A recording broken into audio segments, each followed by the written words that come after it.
नमस्कार। आज कथा सम्राट, प्रख्यात उपन्यासकार, ग्रामीण पृष्ठभूमि के रग रग से वाकिफ मुंशी प्रेमचंद को कौन नहीं जानता है। मुंशी प्रेमचंद की अनमोल कहानी घर जमाई की आज प्रस्तुति करने की इच्छा है। आइए हम लोग घर जमाई को सुने। पृष्ठभूमि किसान परिवार है और वहीं हरिधन घर जमाई बनकर के ससुराल में ही रहते हैं, काफ़ी कामकाज करते हैं और ससुराल में बस जाने के बाद क्या मान सम्मान मिलता है, इसी मनोभावना को टटोल रही है ये कहानी। आइए इसे हम लोग सुने। हरिधन जेठ की दोपहरी में ईंख में पानी देकर आया और बाहर बैठा रहा। घर में से धुआं उठता नजर आता था, छन छन की आवाज भी आ रही थी। उसके दोनों साले उसके बाद आए और घर में चले गए। दोनों सालों के लड़के भी आए और उसी तरह अंदर दाखिल हो गए, पर हरिधन अंदर न जा सका। इधर 1 महीने से उसके साथ यहाँ जो बर्ताव हो रहा था और विशेषकर कल उसे जैसी फटकार सुननी पड़ी थी, वह उसके पांव में बेड़ियां सा डाले हुए था। कल उसकी सास ही ने तो कहा था, मेरा जी तुमसे भर गया, मैं तुम्हारी जिंदगी भर का ठेका लिए हुए बैठी हूं क्या। और सबसे बढ़कर अपनी स्त्री की निठुरता ने उसके हृदय के टुकड़े टुकड़े कर दिए थे। वह बैठी यह फटकार सुनती रही, पर एक बार तो उसके मुंह से न निकला, अम्मा तुम क्यों इनका अपमान कर रही हो। बैठी गटगट सुनती रही, शायद मेरी दुर्गति पर खुश हो रही थी। इस घर में वह कैसे जाए, क्या फिर वही गालियां खाने, वही फटकार सुनने के लिए। और आज इस घर में जीवन के 10 साल गुजर जाने पर यह हाल हो रहा है। मैं किसी से कम काम करता हूं, दोनों साले मीठी नींद सो रहते हैं और मैं बैलों को सानी पानी देता हूं, छाटी काटता हूं, वहां सब लोग पल पल पर चीलम पीते हैं। मैं आंखें बंद किए अपने काम में लगा रहता हूं। संध्या समय घर वाले गाने बजाने चले जाते हैं, मैं घड़ी रात तक गायें भैंसे दूहता रहता हूं। उसका यह पुरस्कार मिल रहा है कि कोई खाने को भी नहीं पूछता, उल्टे गालियां मिलती है। उसकी स्त्री घर में से डोल लेकर निकली और बोली, जरा इसे कुएं से खींच लो, 1 बूंद पानी नहीं है। डोल का मतलब बाल्टी। पहले सारा कामकाज के लिए हम लोग कुआं पर ही आश्रित होते थे। उस दौर की ये कहानी है। मुंशी प्रेमचंद जी 1936 में इस संसार को छोड़ के चले गए और उस दौर में चापाकल कहाँ था। उस दौर में तो कुआं ही एकमात्र सहारा था और उस कुएं पर भी काफ़ी भेदभाव की सामाजिक जो गतिविधि थी वो भी थी। आइए आगे देखें। हरिधन ने डोल लिया और कुएं से पानी भर लाया। उसे जोर की भूख लगी हुई थी, समझा अब खाने को बुलाने आएगी। मगर स्त्री डोल लेकर अंदर गई तो वहीं की रह गई। हरिधन थका मांधा क्षुधा से व्याकुल पड़ा पड़ा सो गया। क्षुधा मतलब भूख, भूख से व्याकुल होकर के पड़ा पड़ा, एक तो थकान काम करते करते और उसके बाद परे परे उसको नींद आ गई। सहसा उसकी स्त्री गुमानी ने आकर उसे जगाया। हरिधन ने परे परे कहा, क्या है, क्या परा भी न रहने देगी या और पानी चाहिए। गुमानी कटु स्वर में बोली, गुर्राते क्यों हो, खाने को तो बुलाने आई हूं। हरिधन ने देखा उसके दोनों साले और बड़े साले के दोनों लड़के भोजन किए चले जा रहे थे। उसकी देह में आग लग गई। मेरी अब यह नौबत पहुंच गई कि इन लोगों के साथ बैठकर खा भी नहीं सकता। ये लोग मालिक हैं और मैं इनकी जूठी थाली चाटने वाला हूं। मैं इनका कुत्ता हूं जिसे खाने के बाद एक टुकड़ा रोटी डाल दी जाती है। यही घर है जहां आज से 10 साल पहले उसका कितना आदर सत्कार होता था। साले गुलाम बने रहते थे, सास मुंह जोती रहती थी, स्त्री पूजा करती थी। तब उसके पास रुपए थे, जायदाद थी। अब वह दरिद्र है। उसकी सारी जायदाद को इन्हीं लोगों ने कूड़ा कर दिया। अब उसे रोटियों के भी लाले पड़े हैं। उसके जी में एक ज्वाला सी उठी कि इसी वक्त अंदर जाकर सास को और सालों को भींगो भींगो कर लगाए, पर जब्त करके रह गया। मतलब ये खड़ी खोटी सुनाए इसी वक्त जाकर के, लेकिन मन महसूस करके रह गए, कुछ नहीं बोल पाए।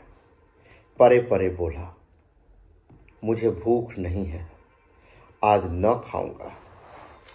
गुमानी ने कहा, न खाओगे मेरी बला से, हाँ नहीं तो खाओगे तुम्हारे ही पेट में जाएगा, कुछ मेरे पेट में थोड़े ही चला जाएगा।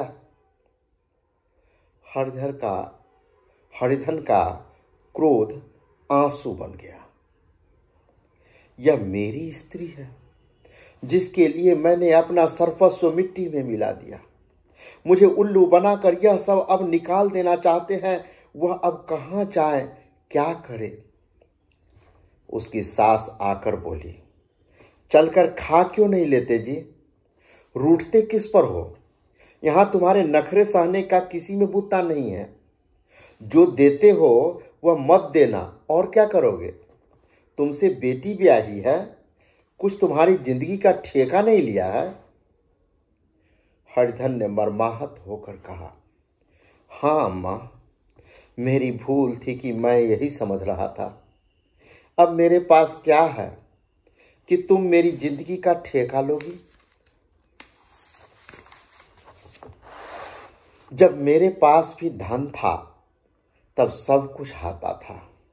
अब दरिद्र हूं, तुम क्यों पूछोगी।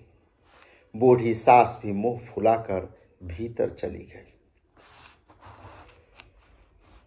बच्चों के लिए बाप एक फालतू सी चीज, एक विलास की वस्तु है, जैसे घोड़े के लिए चने या बापुओं के लिए मोहन भोग। माँ रोटी दाल है, मोहन भोग उम्र भर न मिले तो किसका नुकसान है। मगर एक दिन रोटी दाल के दर्शन न हो तो फिर देखिए क्या हाल होता है। पिता के दर्शन कभी कभी शाम सवेरे हो जाते हैं। वह बच्चे को उछालता है, दुलारता है, कभी गोद में लेकर या उंगली पकड़कर सैर कराने ले जाता है, और बस यही उसके कर्तव्य की इति है। वह परदेश चला जाए, बच्चे को परवाह नहीं होती, लेकिन मां तो बच्चे का सर्वस्व है। बालक एक मिनट के लिए भी उसका वियोग नहीं सह सकता। पिता कोई हो, उसे परवाह नहीं, केवल एक उछलने कूदने वाला आदमी होना चाहिए, लेकिन माता तो अपनी ही होना चाहिए। 16 आने अपनी, वही रूप, वही रंग, वही प्यार, वही सब कुछ। वह अगर नहीं है तो बालक के जीवन का स्रोत मानो सूख जाता है। फिर वह शिव का नंदी है जिस पर फूल या जल चढ़ाना लाजमी नहीं, अख्तियारी है। हरिधन की माता का आज 10 साल हुए देहांत हो गया था। उस वक्त उसका विवाह हो चुका था। वह 16 साल का कुमार था, पर मां के मरते ही उसे मालूम हुआ मैं कितना निस्सहाय हूं, जैसे उस पर उसका कोई अधिकार ही न रहा हो। बहनों के विवाह हो चुके थे, भाई कोई दूसरा न था। बेचारा अकेले घर में जाते भी डर लगता था। मां के लिए रोता था, पर मां की परछाई से डरता था। जिस कोठरी में उसने देह त्याग किया था, उधर वह आंखें तक न उठाता। घर में एक बुआ थी, वह हरिधन को बहुत दुलार करती। हरिधन को अब दूध ज्यादा मिलता, काम भी कम करना पड़ता। बुआ बार बार पूछती, बेटा कुछ खाओगे। बाप भी अब उसे ज्यादा प्यार करता, उसके लिए अलग एक गाय मंगवा दी। कभी कभी उसे कुछ पैसे दे देता कि जैसे चाहे खर्च कर। पर इन मरहमों से वह घाव न पूरा होता था जिसने उसकी आत्मा को आहत कर दिया था। यह दुलार और प्यार उसे बार बार माँ की याद दिलाता। माँ की घुड़कियों में जो मजा था वह क्या इस दुलार में था? माँ से मांगकर, लड़कर, ठुनक कर, रूठ कर में जो आनंद है वह क्या इस भिक्षा दान में था? पहले वह स्वस्थ था, मांग कर खाता, लड़ लड़ कर खाता। अब वह बीमार था। अच्छे से अच्छे पदार्थ उसे दिए जाते थे पर भूख न थी। साल भर तक वह इस दशा में रहा। फिर दुनिया बदल गई। एक नई स्त्री जिसे लोग उसकी माता कहते थे उसके घर में आई और देखते देखते एक काली घटा की तरह उसके संकुचित भूमंडल पर छा गई। सारी हरियाली, सारे प्रकाश पर अंधकार का पर्दा पड़ गया। हरिधन ने इस नकली मां से बात तक न की, कभी उसके पास गया तक नहीं। एक दिन घर से निकला और ससुराल चला आया। बाप ने बार बार बुलाया पर उसके जीते जी वह फिर उस घर में न गया। जिस दिन उसके पिता के देहांत की सूचना मिली उसे एक प्रकार का ईर्ष्यामय हर्ष हुआ। उसकी आंखों से आंसू की एक बूंद भी न आई। इस नए संसार में आकर हरिधन को एक बार फिर मातृ स्नेह का आनंद मिला। उसकी सास ने ऋषि वरदान की भांति उसके शून्य जीवन की विभूतियों से परिपूर्ण कर दिया। मरुभूमि में हरियाली आ गई। सालियों की चुहल में, सास के स्नेह में, सालों के वाक विलास में और स्त्री के प्रेम में उसके जीवन की सारी आकांक्षाएं पूरी हो गई। सास कहती, बेटा तुम इस घर को अपना ही समझो, तुम ही मेरे आंखों के तारे हो। वह उससे अपने लड़कों की बहुओं की शिकायत करती। वह दिल में समझता था सास जी मुझे अपने बेटों से भी ज्यादा चाहती है। बाप के मरते ही वह घर गया और अपने हिस्से की जायदाद को कूड़ा करके रुपयों की थैली लिए हुए आ गया। अब उसका दूना आदर सत्कार होने लगा। उसने अपनी सारी संपत्ति सास के चरणों पर अर्पण करके अपने जीवन को सार्थक कर लिया। अब तक उसे कभी कभी घर की याद आ जाती थी, अब भूल कर भी उसकी याद न आती। मानो वह उसके जीवन का कोई भीषण कांड था जिसे भूल जाना ही उसके लिए अच्छा था। वह सबसे पहले उठता, सबसे ज्यादा काम करता। उसका मनोयोग, उसका परिश्रम देखकर गांव के लोग दांतों तले उंगली दबाते थे। उसके ससुर का भाग्य बखानते, जिसे ऐसा दामाद मिल गया। लेकिन ज्यों-ज्यों दिन गुजरते गए उसका मान सम्मान घटते गया। पहले देवता था, फिर घर का आदमी और अंत में घर का दास हो गया। रोटियों में भी बाधा पड़ गई। अपमान होने लगा। अगर घर के लोग भूखों मरते और साथ ही उसे भी मरना पड़ता तो उसे जरा सा भी शिकायत नहीं होती। लेकिन जब देखता और लोग मूंछों पर ताव दे रहे हैं, केवल मैं ही दूध का मक्खी बना दिया गया हूं, तो उसके अंतःस्थल में एक लंबी ठंडी आह निकल जाती। अभी उसकी उम्र 25 ही साल की तो थी। इतनी उम्र इस घर में कैसे गुजरेगी? और तो और उसकी स्त्री ने भी आंखें फेर ली। यह उस विपत्ति का सबसे क्रूर दृश्य था। हरिधन तो उधर भूखा प्यासा चिंता दाह में जल रहा था, इधर घर में सास दी और दोनों सालों में बातें हो रही थी। गुमानी भी हाँ में हाँ मिलाती जाती थी। बड़े साले ने कहा, हम लोगों की बराबरी करते हैं। यह नहीं समझते कि किसी ने उनकी जिंदगी भर का बीड़ा थोड़े ही लिया है। 10 साल हो गए, इतने दिन में क्या 2-3 हजार नौहर अब गए होंगे।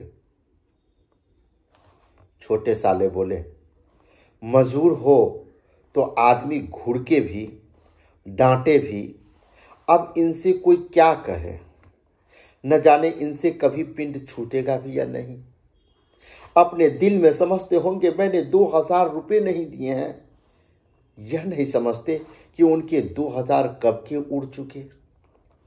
सवा सेर तो 1 जून को चाहिए, मतलब एक टाइम के भोजन में सवा सेर चाहिए। इस हिसाब से छोटे साले हिसाब जोड़ रहे हैं। सास ने गंभीर भाव से कहा, बड़ी भारी खुराक है। गुमानी माता के सिर से जूं निकाल रही थी, मतलब ढील हेर रही थी। सुलगते हुए हृदय से बोली, निकम्मे आदमी को खाने के सिवा और काम ही क्या रहता है।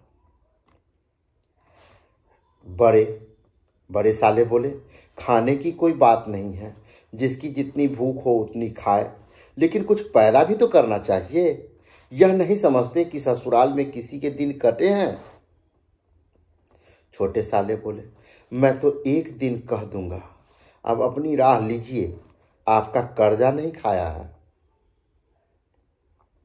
गुमानी घर वालों की ऐसी ऐसी बातें सुनकर अपने पति से द्वेष करने लगी थी। अगर वह बाहर से 4 पैसे लाता तो इस घर में उसका कितना मान सम्मान होता, वह भी रानी बनकर रहती। न जाने क्यों कहीं बाहर जाकर कमाते उसकी नानी मरती है। गुमानी की मनोवृत्तियां अभी तक बिल्कुल बालपन की सी थी। उसका अपना कोई घर न था, उसी घर का हित अहित उसके लिए भी प्रधान था। वह भी उन्हीं शब्दों में विचार करती, इस समस्या को उन्हीं आंखों से देखती जैसे उसके घर वाले देखते थे।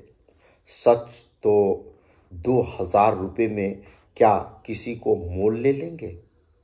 10 साल में तो 2000 होते ही क्या है, 200 ही तो साल भर के हुए। क्या 2 आदमी साल भर में 200 भी न खाएंगे। फिर कपड़े लत्ते दूध घी सभी कुछ तो है। 10 साल हो गए, एक पीतल का छल्ला नहीं बना। घर से निकलते तो जैसे इनके प्राण निकलते हैं। जानते हैं, जैसे पहले पूजा होती थी वैसे ही जन्म भर होती रहेगी। यह नहीं सोचते कि पहले और बात थी, अब और बात है। बहू तो पहले ससुराल जाती है तो उसका कितना महात्म होता है। उसके डोली से उतरते ही बाजे बजते हैं। गांव मोहल्ले की औरतें उसका मुंह देखने आती हैं और रुपए देती हैं। महीनों उसे घर भर में अच्छा खाने को मिलता है, अच्छा पहनने को कोई काम नहीं लिया जाता। लेकिन 6 महीनों के बाद कोई उसकी बात भी नहीं पूछता। वह घर भर की लड़की हो जाती है। उसके घर में मेरी भी तो वही गति होती, फिर काहे का रोना। ये गुमानी सोच रही है। जो यह कहो कि मैं तो काम करता हूं तो तुम्हारी भूल है। मजदूर की और बात है, उसे आदमी डांटता भी है, मारता भी है। जब चाहता है रखता है, जब चाहता है निकाल देता है, कसकर काम लेता है। यह नहीं कि जब जी में आया कुछ काम किया और जब जी में आया परकर सो रहे। हरिधन अभी पड़ा अंदर ही अंदर सुलग रहा था कि दोनों साले बाहर आए और बड़े साहब बोले, भैया उठो, तीसरा पहर ढल गया, कब तक सोते रहोगे, सारा खेत पड़ा हुआ है। हरिधन चट उठ बैठा और तीव्र स्वर में बोला, क्या तुम लोगों ने मुझे उल्लू समझ लिया है। दोनों साले हक्का बक्का हो गए। जिस आदमी ने कभी जबान नहीं खोली, हमेशा गुलामों की तरह हाथ बांधे हाजिर रहा, वह आज एकाएक कितना आत्माभिमानी हो गया। यह उनको चौंका देने के लिए काफी था। कुछ जवाब न सूझा। हरिधन ने देखा इन दोनों के कदम उखड़ गए हैं तो एक धक्का और देने की प्रबल इच्छा को न रोक सका।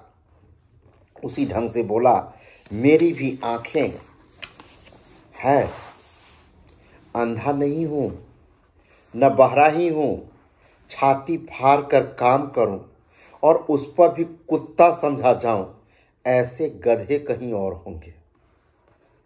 अब बड़े साले भी गर्म होकर बोले, तुम्हें किसी ने यहां बांध तो नहीं रखा है?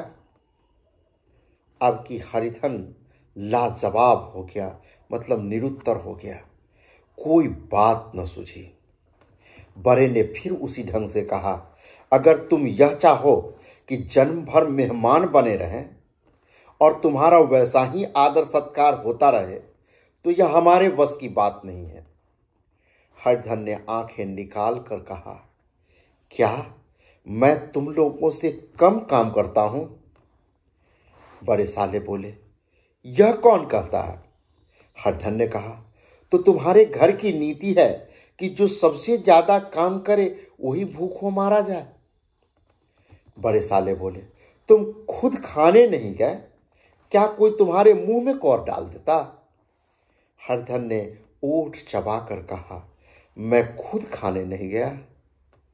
कहते तुम्हें लाज नहीं आती? नहीं आई थी बहन तुम्हें बुलाने। छोटे साले ने कहा, अम्मा भी तो आई थी, तुमने कह दिया मुझे भूख नहीं है, तो क्या करती? सास भीतर से लपकी चली आ रही थी। यह बात सुनकर बोली, कितना कहकर हार गई, कोई उठे न तो मैं क्या करूं? हरिधन ने विष, खून और आग से भरे हुए स्वर में कहा, मैं तुम्हारे लड़कों का जूठा खाने के लिए हूं? मैं कुत्ता हूं कि तुम लोग खाकर मेरे सामने रूखी रोटी का टुकड़ा फेंक दो? बुढ़िया ने ऐंठ कर कहा, तो क्या तुम लड़कों की बराबरी करोगे? हरिधन परास्त हो गया। बुढ़िया ने एक ही वाक प्रहार से उसका काम तमाम कर दिया। उसकी तनी हुई भवें ढीली पड़ गई, आंखों की आग बुझ गई, फरकते हुए नथुने शांत हो गए। किसी आहत मनुष्य की भांति वह जमीन पर गिर पड़ा। क्या तुम मेरे लड़कों की बराबरी करोगे? यह वाक्य एक लंबे भाले की तरह उसके हृदय में चुभता ही चला जा रहा था। न हृदय का अंत था, न उस भाले का। सारे घर ने खाया पर हरिधन न उठा। सास ने मनाया, सालियों ने मनाया, ससुर ने मनाया, दोनों साले मनाकर थक गए। हरिधन न उठा। वहीं द्वार पर एक टाट पर पड़ा था, उसे उठाकर सबसे अलग कुएं पर ले गया और जगत पर बिछाकर पड़ा रहा। रात भीग चुकी थी। अनंत प्रकाश में उज्ज्वल तारे बालकों की भांति क्रीड़ा कर रहे थे। कोई नाचता था, कोई उछलता था, कोई हंसता था, कोई आंखें मीच कर फिर खोल देता था। रह रहकर कोई साहसी बालक सपाटा भरकर एक पल में उस विस्तृत क्षेत्र को पार कर लेता था और न जाने कहां छिप जाता था। हरिधन को अपना बचपन याद आ गया, जब वह भी इसी तरह क्रीड़ा करता था। उसकी बाल स्मृतियां उन्हीं चमकीले तारों की भांति प्रज्वलित हो गई। वह अपना छोटा सा घर, वह आम के बाग जहां वह केरियां चुना करता था, वह मैदान जहां वह कबड्डी खेला करता था, सब उसे याद आने लगे। फिर अपनी स्नेहमयी माता की सदैव मूर्ति उसके सामने खड़ी हो गई। उन आंखों में कितनी करुणा थी, कितनी दया थी। उसे ऐसा जान पड़ा मानो माता आंखों में आंसू भरे उसे छाती से लगा लेने के लिए हाथ फैलाए उसकी ओर चली आ रही है। वह उस मधुर भावना में अपने को भूल गया। ऐसा जान पड़ा मानो माता ने उसे छाती से लगा लिया है और उसके सिर पर हाथ फेर रही है। वह रोने लगा, फूट फूट कर रोने लगा। उसी आत्म सम्मोहित दशा में उसके मुंह से यह शब्द निकला, अम्मा तुमने मुझे इतना भुला दिया। देखो तुम्हारे प्यारे लाल की क्या दशा हो रही है। कोई उसे पानी को भी नहीं पूछता। क्या जहां तुम हो वहां मेरे लिए जगह नहीं है? सहसा गुमानी ने आकर पुकारा, क्या सो गए तुम? नौज किसी को ऐसी राक्षसी नींद आए। चलकर खा क्यों नहीं लेते? कब तक कोई तुम्हारे लिए बैठा रहे?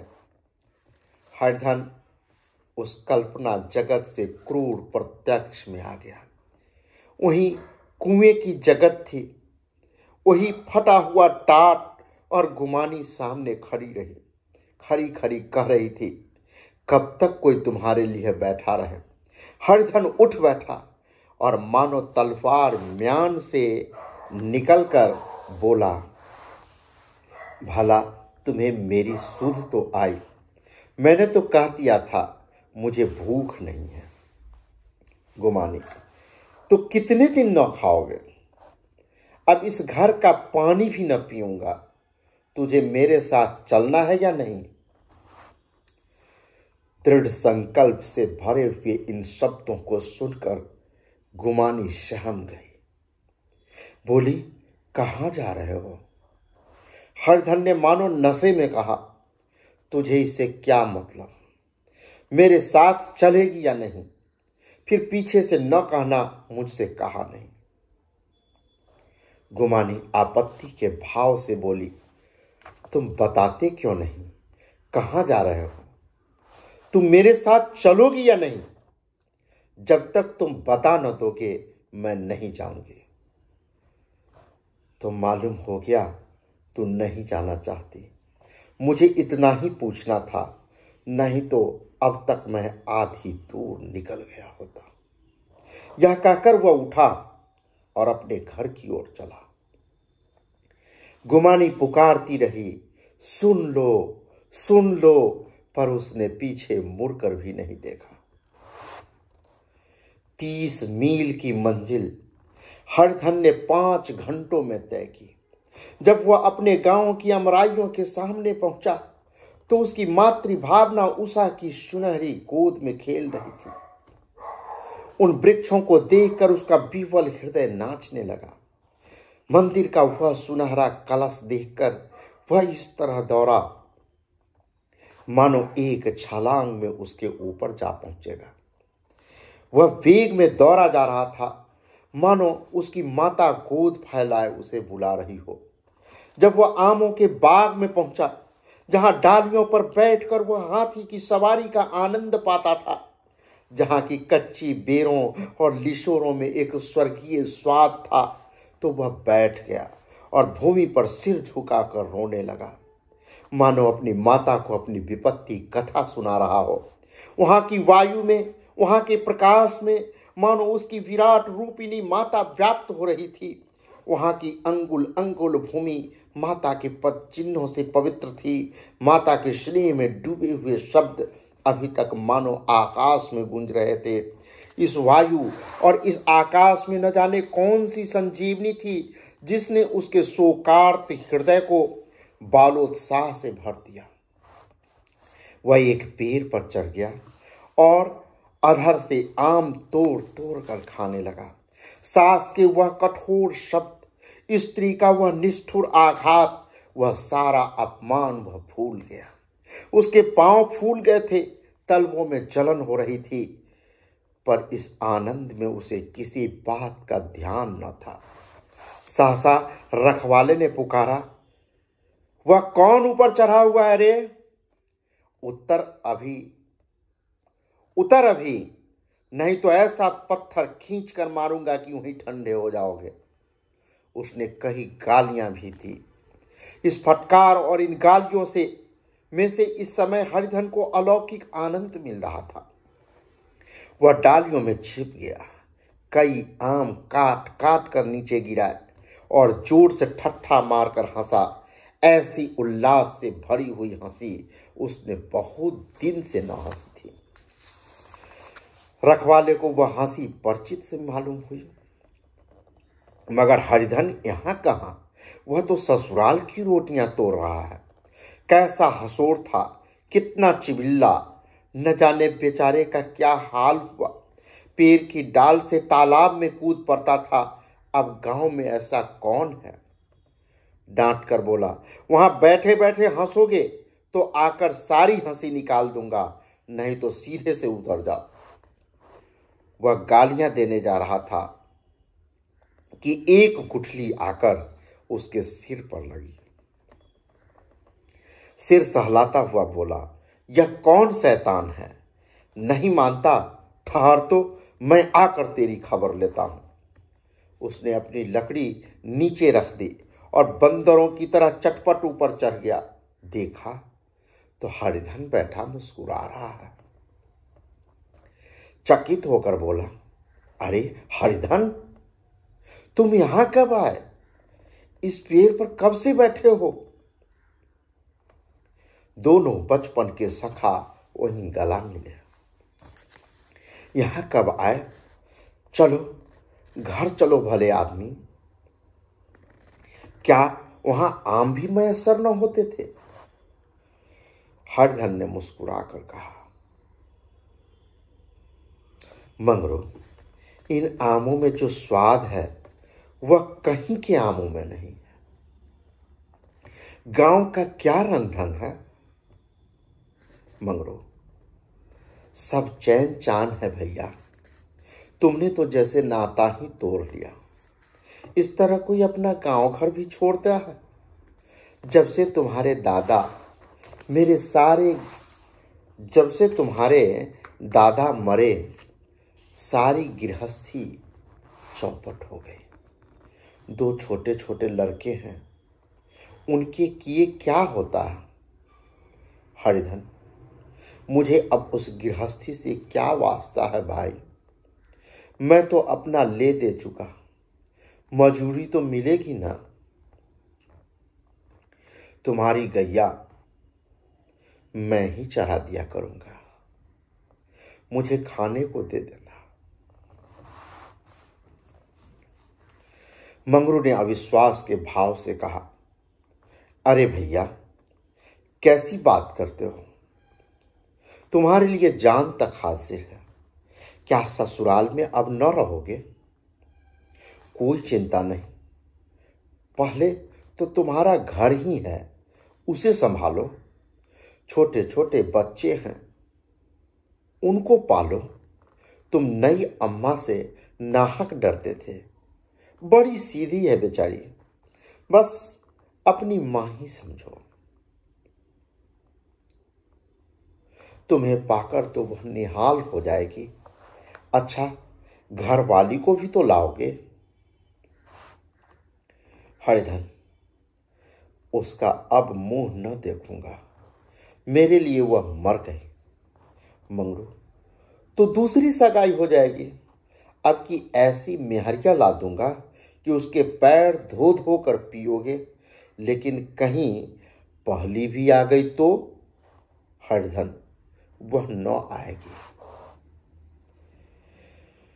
हरिधन अपने घर पहुंचा तो दोनों भाई भैया आए कहते हुए भीतर दौड़े और मां को खबर दी। उस घर में कदम रखते ही हरिधन को ऐसी शांत महिमा का अनुभव हुआ, मानो वह अपनी मां की गोद में बैठा हुआ है। इतने दिनों ठोकरे खाने से उसका हृदय कोमल हो गया था। जहां पहले अभिमान था, आग्रह था, हिकरी थी, वहां निराशा थी, पराजय थी और याचना थी। बीमारी का जोर कम हो चला था। अब उस पर मामूली दवा भी असर कर सकती थी। किले की दीवारें छिद चुकी थी, अब उसमें घुस जाना असाध्य नहीं था। वही घर जिससे वह एक दिन विरक्त हो गया था, अब गोद फैलाए उसे आश्रय देने को तैयार था। हरिधन का निरवलंब मन या आश्रय पाकर मानो तृप्त हो गया। शाम को विमाता ने कहा, विमाता सौतेली मां, बेटा तुम घर आ गए। हमारे धन भाग्य।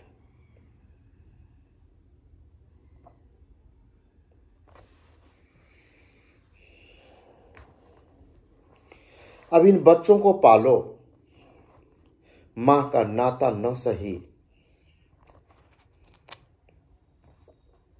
बाप का नाता तो है ही। मुझे एक रोटी दे देना, खाकर एक कोने में पड़ी रहूंगी। तुम्हारी अम्मा से मेरी बहन का नाता, उस नाते से भी तुम मेरे लड़के होते हो। हरदन की मातृ विफल आंखों को विमाता के रूप में अपनी माता के दर्शन हुए। घर के एक एक कोने में मातृ स्मृतियों की छटा चांदनी की भांति छिटकी हुई थी। विमाता का प्रौढ़ मुखमंडल भी उसी छटा से रंजित था।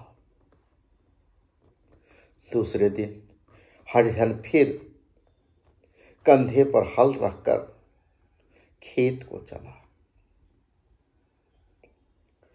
उसके मुख पर उल्लास था और आंखों में गर्व।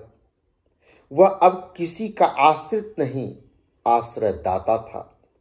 किसी के द्वार का भिक्षुक नहीं, घर का रक्षक था। एक दिन उसने सुना गुमानी ने दूसरा घर कर लिया। मां से बोला, तुमने सुना काकी, गुमानी ने घर कर लिया। काकी ने कहा, घर क्या कर लेगी, ठट्ठा है, मतलब मजाक है। बिरादरी में ऐसा अंधेर, पंचायत नहीं अदालत तो है। हरिधन ने कहा, नहीं काकी, बहुत अच्छा हुआ। ला, महावीर जी को लड्डू चढ़ाओ। मैं तो डर रहा था कहीं मेरे गले ना आ पड़े। भगवान ने मेरी सुन ली। मैं वहां से यही ठान कर चला था, अब उसका मुंह न देखूंगा। ये कहानी घर जमाई इतना भावुक कर देता है कि इसे पूरा करने में मैं खुद भावुक हो गया, गला रुंध जाता है। मुंशी प्रेमचंद जी की जो व्यक्तिगत जिंदगी थी, कुछ कुछ ऐसा ही था जिसको उन्होंने कहानियों में पिरोया। और घर जमाई का जो वास्तविक दर्द है, उसको इन्होंने कागज पर उतार दिया। हम उम्मीद करते हैं कि हमारे इस चैनल के सम्मानित दर्शकों को ये कहानी अवश्य प्रेरित करेगी, कुछ सोचने समझने को मजबूर करेगी। मिलते हैं फिर अगली कड़ी में।